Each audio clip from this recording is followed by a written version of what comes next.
Swadika, and welcome to Voice of the Nation special interview. Today, the nation has a special opportunity to have exclusive interview with the U.S. Chargé d'Affaires, Michael Heath, on the Ukraine and Russian situations.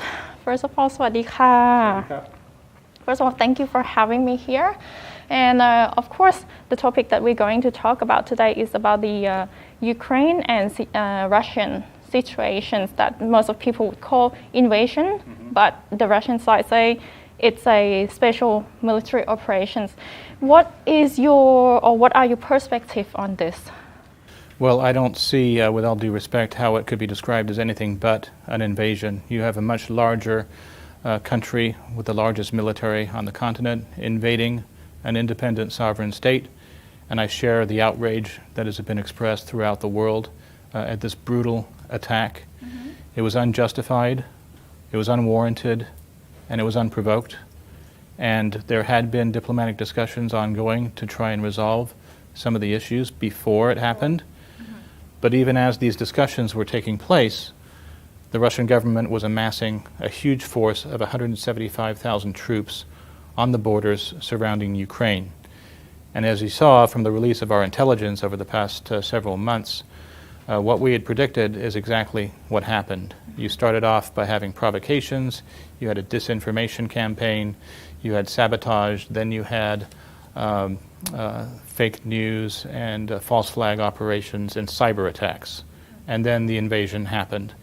And this all happened exactly as we said it was going to happen. It's almost like we had a crystal ball provided to us by our intelligence community. And even though the Russian officials at various parts around the world told us they had no intention to invade, you're just whipping up hysteria, this is all fake news, look what happened. Here we have this invasion. And so what does that say about the credibility of the Russian argument right there? But why do you think this happens before the negotiations between President Vladimir Putin and Joe Biden? Well, I think you should ask that question to President Putin. This is his war. It was his choice and his decision to start this war. We did not want this. Nobody else wanted this. You can tell from the support around the world that we have. We've got 27 European Union nations that joined us, along with Japan, Australia, Canada, New Zealand, in making representations denouncing this attack. Countries representing more than half of the world's GDP have strenuously opposed this attack. It's a violation of the UN Charter, it's a violation of sovereignty, and it's an attack on a defenseless, peaceful country that posed absolutely no threat to Russia. So this is Vladimir Putin's war. It was his choice, and the only way we're going to roll this back is if he decides to de-escalate it. Well, from his side, he said that one is intended to protect national interests. So do you think that previously NATO deployed troops, sending troops to the Eastern European countries along the Ukraine border? Do you think this would be the major one that triggered the attack as well? Well, NATO has always been a defensive alliance ever since it was built in the first place. I mean, the intention is to protect the sovereignty of these nations. And what this invasion has done is it's proved that the alliance is just as vital and necessary today as it always has been. These nations feel threatened by Russia. I do not really believe that Russia feels threatened by these nations. I can't believe that they would imagine that, say, Latvia would attack the country with the world's largest army on the continent. I don't think Ukraine, a non-nuclear nation, posed a threat to Russia. But clearly, all of these countries do feel that they are threatened by Russia in return. And that's why this defensive alliance is necessary, and that's why we have tried to bolster the capabilities of our NATO members. And if the situation escalates outside the Ukraine, according to you, how will the US and NATO respond to that?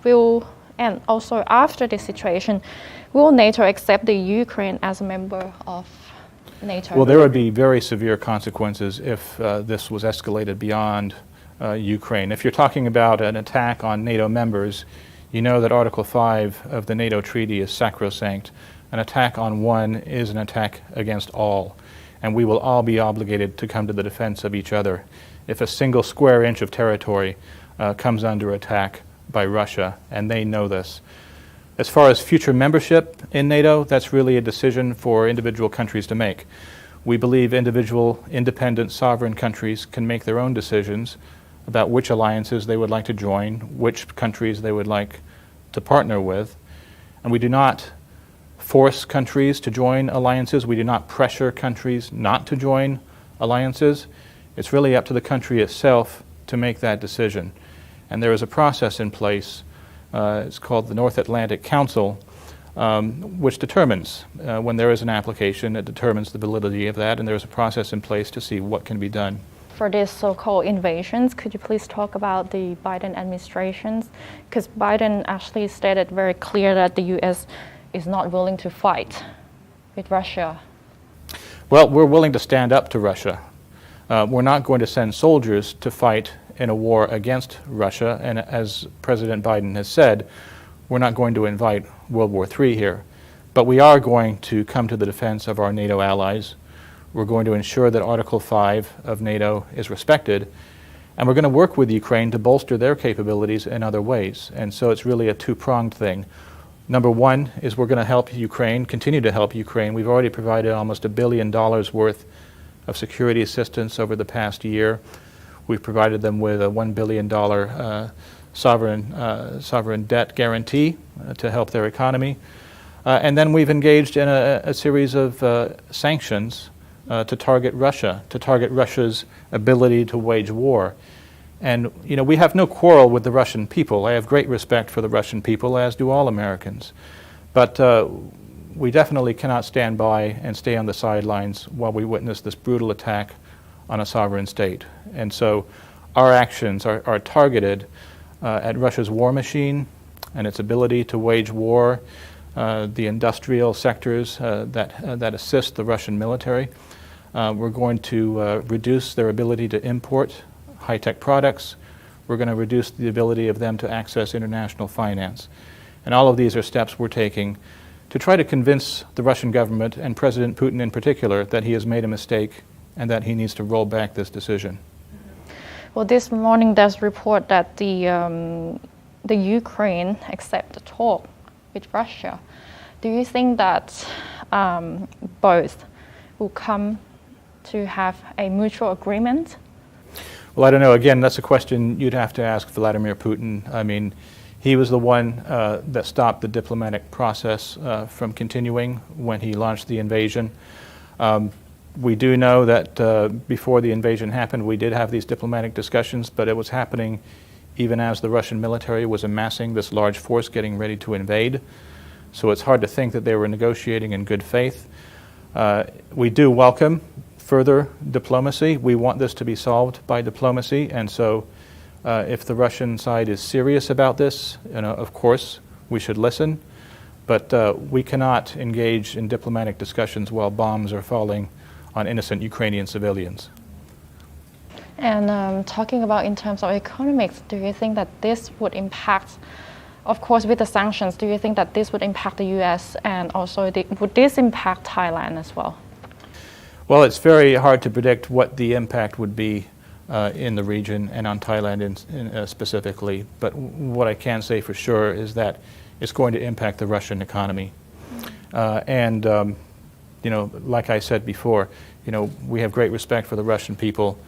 We do not intend or want to punish them, but we want to deter further escalation, and we want to roll back this unjustified decision to invade a sovereign country.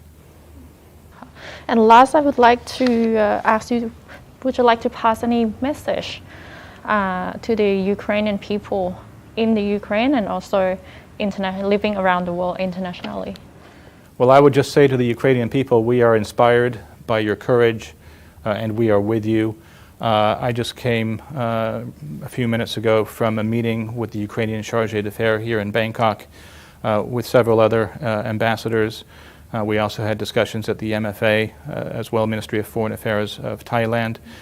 And while I was at the Ukrainian embassy, At that moment, there were Thai citizens who had come into the embassy asking how they could go to Ukraine and help in some way. And so this outpouring of support for Ukraine worldwide has been very, very gratifying, and we hope it can continue because we know that we can all do more. We can't afford to stay on the sidelines. This is an important question for our time. We're talking about an authoritarian state trying to impose its will and overthrow a free democratic state, and this cannot stand. Okay, ค่ะ for today thank you very much ค่ะ Thank you. Cup and cup.